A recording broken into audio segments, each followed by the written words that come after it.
Hi hello welcome back. ഇന്നത്തെ video ഒരു special video ആണ് കേട്ടോ. കണ്ണൂർ സ്പെഷ്യൽ കല്ലുമ്മക്കായി റെസിപ്പിയാണ് കേട്ടോ ഞാൻ കാണിക്കുന്നത്. എല്ലാവർക്കും അറിയാമെന്ന് വിചാരിക്കുന്നത്, അറിയുന്നവരാണെങ്കിൽ ഒന്ന് സ്കിപ്പ് ചെയ്ത് അറിയാത്തവർക്ക് വേണ്ടിയിട്ടാണ് കേട്ടോ ഷെയർ ആക്കുന്നത്.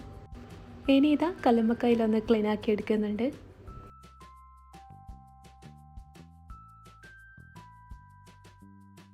ഇനി ഇതിൻ്റെ അരപ്പ് നമുക്ക് എങ്ങനെ ഉണ്ടാക്കാൻ നോക്കാം. 2-3 മണിക്കൂർ സോക്ക് ചെയ്ത് വെച്ച പച്ചരിയാണ് കേട്ടോ. 2 മീഡിയം സൈസ് ഉള്ളിയാണ് കേട്ടോ ഞാൻ എടുത്തിന്. ഇനി ഇതിലേക്ക് ആവശ്യത്തിനുള്ള പെരിഞ്ചീരയും തേങ്ങയും ഇട്ട് കൊടുക്കുന്നുണ്ട്. ആവശ്യത്തിന് ഉപ്പും ചേർത്ത് ഇത് അരച്ചെടുക്കുന്നുണ്ട്. ഗ്രൈൻഡറിലാണ് കേട്ടോ ഞാൻ അരച്ചെടുക്കുന്നത്. ആവശ്യത്തിന് മഞ്ഞൾപ്പൊടിയും കറിവേപ്പിലയും ഇട്ട് എടുത്തിട്ട് ഇത് നല്ലപോലെ ഒന്ന് മിക്സ് ആക്കി കൊടുക്കാം. അപ്പോൾ ഇത് അരിയെല്ലാം റെഡി ആയിട്ടുണ്ട്. ഇനി ഇതൊന്ന് നിറച്ച് കൊടുക്കാം.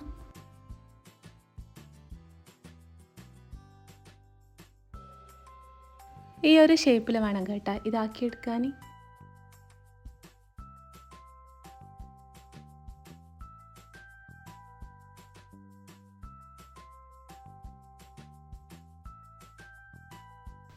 അങ്ങനെ ഇതാ എല്ലാം റെഡിയാക്കിയിട്ടുണ്ട്. ഇനി ഇതൊന്ന് വേവിച്ചെടുക്കാം. ഈ ഒരു അരപ്പിലേക്ക് പച്ചമുളകെല്ലാം ചെറുതായിട്ട് കട്ടാക്കിയിട്ട് ഇട്ട് കൊടുക്കുക. വേറെ തന്നെ ഒരു ഫ്ലേവർ ആയിരിക്കും. കുട്ടികൾക്കൊക്കെ കൊടുക്കുമ്പോൾ അങ്ങനെ ഇടണ്ട. ആവിച്ചെമ്പിലിട്ടിട്ട് ഒരു അരമണിക്കൂർ വരെ ഇതൊന്ന് വേവിച്ചെടുക്കാം. അപ്പോൾ ഇത് കല്ലുമ്മക്കായി റെഡി ആയിട്ടുണ്ട്. ഇത് മേടിക്കൽ എങ്ങനെയും കഴിക്കാം, ഫ്രൈ ആക്കിയിട്ടും കഴിക്കാം. ഫ്രൈ ആക്കിയിട്ട് കഴിക്കുമ്പോൾ അത് കൂടുതൽ ടേസ്റ്റ് ഉണ്ടാകും. ഇനി ഇതിൻ്റെ തോടെല്ലാം മാറ്റിയിട്ടൊന്ന് ഫ്രൈ ആക്കി എടുക്കാം.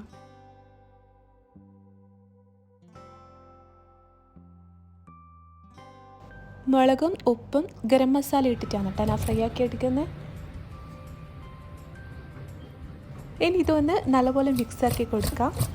ഒരു പാനിലേക്ക് ഓയിൽ ഒഴിച്ചിട്ട് ഇതൊന്ന് ഫ്രൈ ആക്കി എടുക്കുന്നുണ്ട്. ഇത് ഫ്രൈ ചെയ്തെടുക്കുമ്പോൾ ഡ്രൈ ആകാൻ പാടില്ല കേട്ടോ. ഫ്രൈ ആകുമ്പോൾ അതിൻ്റെ ആ ടേസ്റ്റ് കിട്ടില്ല. ജസ്റ്റ് ഒന്ന് മുളകിലൊന്ന് ഇതാവുന്ന രീതിയിലൊന്ന് ഫ്രൈ ആക്കി എടുത്താൽ മതി. ഇന്നത്തെ വീഡിയോ ഇത്രയേ ഉള്ളൂ. ഇന്നത്തെ വീഡിയോ എല്ലാവർക്കും ഇഷ്ടമായെന്ന് വിചാരിക്കുന്നത്. ഇഷ്ടമായെങ്കിൽ ലൈക്ക് ചെയ്യുക. പുതിയ വ്യൂവേഴ്സ് ആണെങ്കിൽ സബ്സ്ക്രൈബ് ചെയ്യുക. പുതിയ റെസിപ്പിയും വ്ളോഗ്സ് ആയിട്ട് ഇനിയും കാണാം. Thank you.